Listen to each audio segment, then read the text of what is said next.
Assalamualaikum warahmatullahi wabarakatuh. Terima kasih kepada Bapak yang telah memberikan kesempatan kepada kami untuk mempresentasikan hasil WBK di Dinas Komunikasi Informatika Statistik dan Pertanian.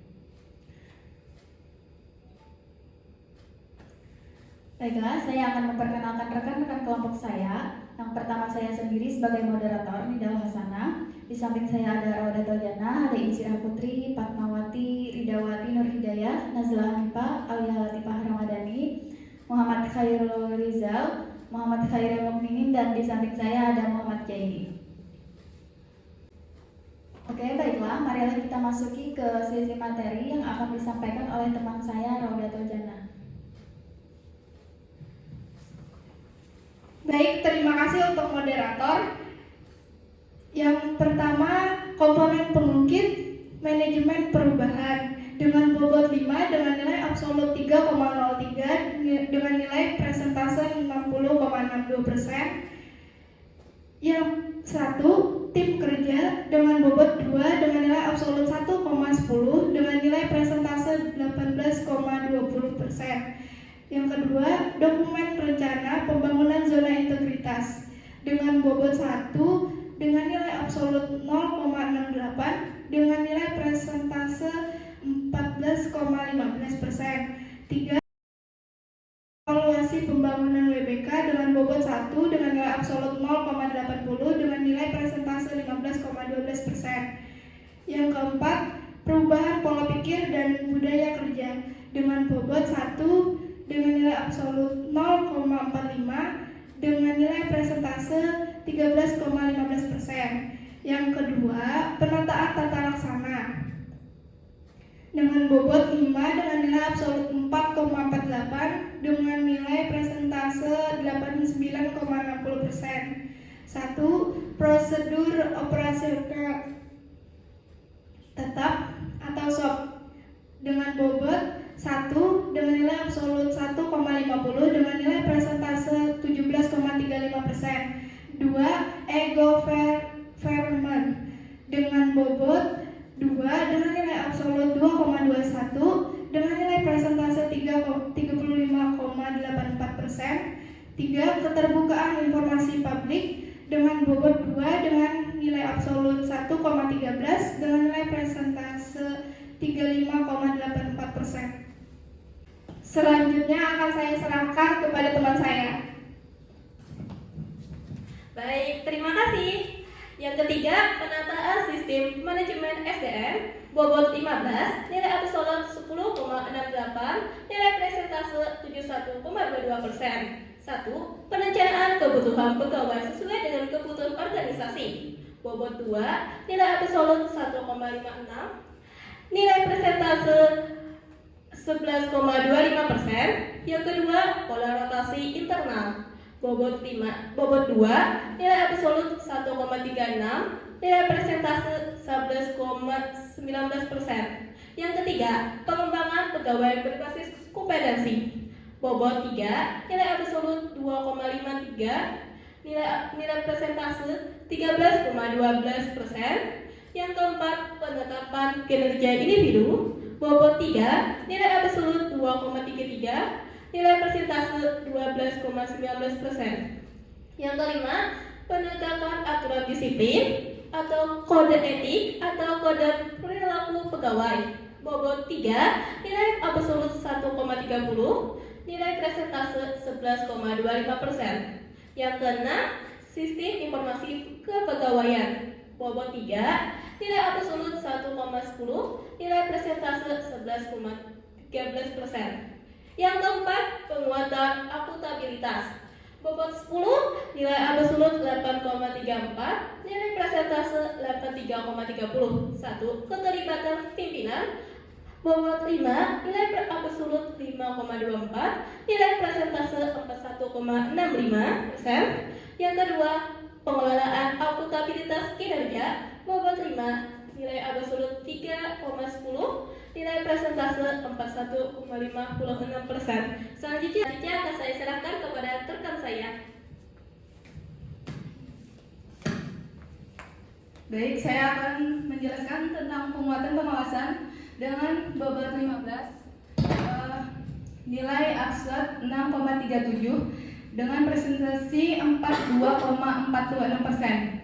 Yang pertama ada pengendalian dengan bobot 2, nilai absolut 1,36, nilai presentasi 12,30%. Yang kedua penetapan SPIP dengan bobot 3, nilai absolut 1,21 dengan presentasi 7,38%. Yang ketiga, pengaduan masyarakat dengan bobot 4, nilai absolut 1,25 dengan presentasi 51,25%. Yang keempat ada Wisted Blowing System bobot 3, nilai absolut 1,45 dengan presentasi 11,90%. Yang kelima, penanganan benturan kepentingan dengan bobot 3, nilai absolut 1,10 dengan presentasi 5,63%. Yang keenam, peningkatan kualitas pelayanan publik bobot 10, nilai absolut 6,37 dengan presentasi 63,70%. Yang pertama ada standar pelayanan dengan bobot 4, nilai absolut 2,2, nilai presentasi 22,65%. Yang kedua, budaya pelayanan prima dengan bobot.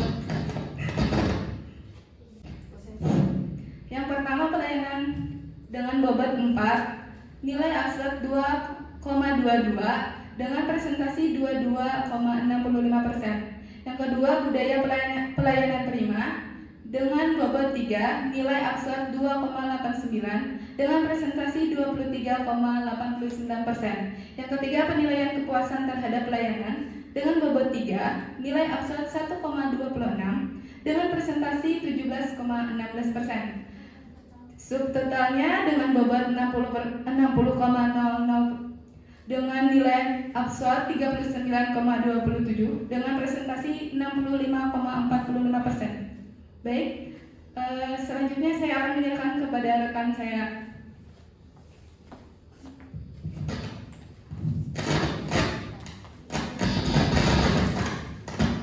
Baik, untuk kesimpulannya adalah dari kegiatan praktik penilaian wilayah bebas korupsi atau WBK di Dinas Informatika Statistik dan Persandian didapatkan hasil pada komponen manajemen perubahan 60,62%, penataan tata laksana 89,60%, penataan sistem manajemen sumber daya manusia 71,22%, penguatan akuntabilitas 83,30%, penguatan penguasaan 42,46%, peningkatan kualitas pelayanan publik 63,70%. Jadi, nilai total yang diperoleh yaitu sebesar 65,45%, yang berarti tidak memenuhi standar penilaian yang telah ditetapkan untuk mendapatkan predikat wilayah bebas korupsi atau WBK. Baik, untuk selanjutnya saya serahkan kepada Najla Hanifah untuk saran. Saran untuk Dinas Komunikasi Informatika Statistik dan Persandian Pemerintahan X sebaiknya mengoptimalkan wilayah kerjanya agar bisa menjadi wilayah bebas korupsi WBK.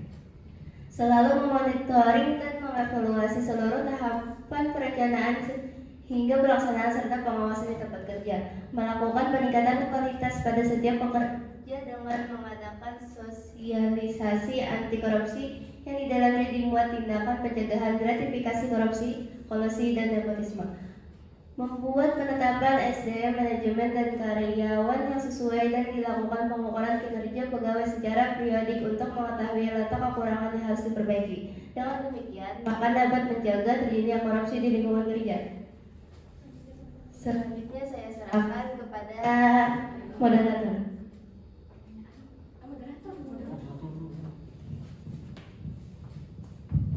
Baiklah, kita masuki ke sesi pertanyaan. Apakah ada yang ingin bertanya? Iya, silakan. Baik, perkenalkan, saya Mahmuda, perwakilan dari kelompok 5, izin bertanya pada kelompok 4. Untuk Dinas Komunikasi Informatika, Statistika, dan Persandian atau Kominfo, melayani apa saja? Terima kasih. Baik, terima kasih untuk pertanyaannya. Saya akan langsung jawab. Dalam melaksanakan tugas, Diskominfo mempunyai fungsi sebagai berikut. 1. Perumusan kebijakan teknis di bidang komunikasi dan informatika, statistik, dan persandian. 2. Penyelenggaraan urusan pemerintahan dan pelayanan umum di bidang komunikasi dan informatika, statistik, dan persandian. 3. Pelaksanaan upaya peningkatan pelayanan publik di bidang komunikasi dan informatika, statistik, dan persandian. 4. Pembinaan dan pelaksanaan tugas di bidang komunikasi dan informatika, statistik, dan persandian. 5. Penyusunan kebijakan penyediaan sarana prasarana komunikasi dan informatika. Sekian jawaban dari saya, apakah kalian terima?